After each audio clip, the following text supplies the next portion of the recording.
Ya. Dan saya seperti sekolah saya naik kelas hari ini. Lulus ujian. Jadi kalau sekarang anggota DPR di provinsi, ke depan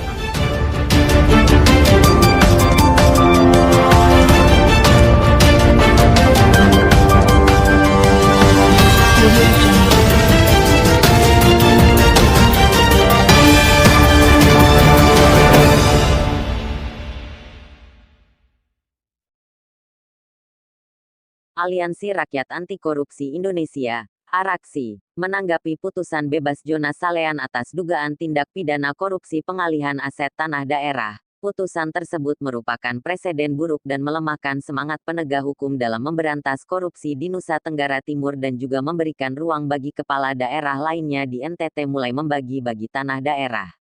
Putusan ini juga berlawanan dengan semangat KPK untuk menarik kembali aset pemerintah yang merugikan negara. Oleh karena itu Alfred Baun meminta Ketua Mahkamah Agung, MA, mencopot atau memindahkan 3 orang hakim yang mengadili dugaan kasus korupsi pengalihan aset pemerintah kota Pemkot Kupang yang memvonis bebas mantan wali kota Kupang, Jonas Salean. Demikian disampaikan Ketua ARAKSI NTT, Alfred Baun dalam jumpa pers pada Senin, tanggal 23 Maret tahun 2021, di Sekretariat ARAKSI di Bilangan Uba, Semangat Kota pemberantasan korupsi ini, baik penegak hukum dari tingkat kepolisian, dari jaksa, maupun dari LSM dan media yang sebentar semangat untuk memberantas korupsi di daerah. 3 hakim yang kalian memutuskan ini membuat semangat ini menjadi pudar di daerah. Dan yang ketiga adalah keputusan dari 3 hakim dalam kasus aset tanah pemerintah ini memberikan ruang kepada wali kota sekarang dan kepala daerah yang lain untuk mulai membagi-bagi aset tanah pemerintah. Karena contoh hukum yang diputuskan sekarang ini memberikan ruang kepada para kepala daerah, terutama wali kota sekarang, untuk mulai menolak tanah-tanah sisa yang ada di kota Kupang ini. Saya yakin wali kota yang sekarang dan dari belakang pasti mereka juga berupaya untuk bagi-bagi tanah. Ini bukan putusan efek jerah. Dan putusan ini melanggar semangat KPK untuk menarik seluruh aset pemerintah yang sementara ini merugikan negara secara besar-besaran. Keputusan ini juga membantah semangat Kapolri yang baru.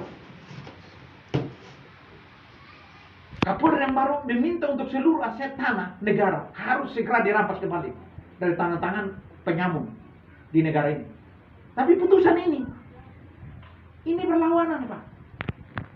Dan karena itu, kami dari redaksi minta kepada Mahkamah Agung segera cabut 3 hakim yang ada di Hakim Tipikor yang kemarin memutuskan kasus ini. Ini manusia-manusia ini tidak boleh ada di NTT. Kalau mereka ada di NTT ini membuat kita semangat untuk memberantas korupsi ini down kita. Ya. Analisa kami adalah putusan ini mengabaikan seluruh bukti, mengabaikan keterangan saksi. Kalau dasarnya dia hanya gunakan bahwa tidak terbukti unsur korupsinya, lo tidak terbukti mana? Jelas status tanah ini secara administratif sudah dialihkan. Tanah-tanah ini sudah dikapling, yang tadi dia utuh sudah dikapling kiri kanan, sudah dibagi-bagi. Sampai dengan sekian orang, keluarga yang sampai 9 orang dapat. Itu kenapa? Kalau begitu kita juga bisa kok. Saya pikir kalau hakim seperti itu dia ada terus di sini, maka ini akan memupuk semangat untuk para kepala daerah ini membagi-bagi aset negara. Karena poin dia itu adalah bukan kerugian negara.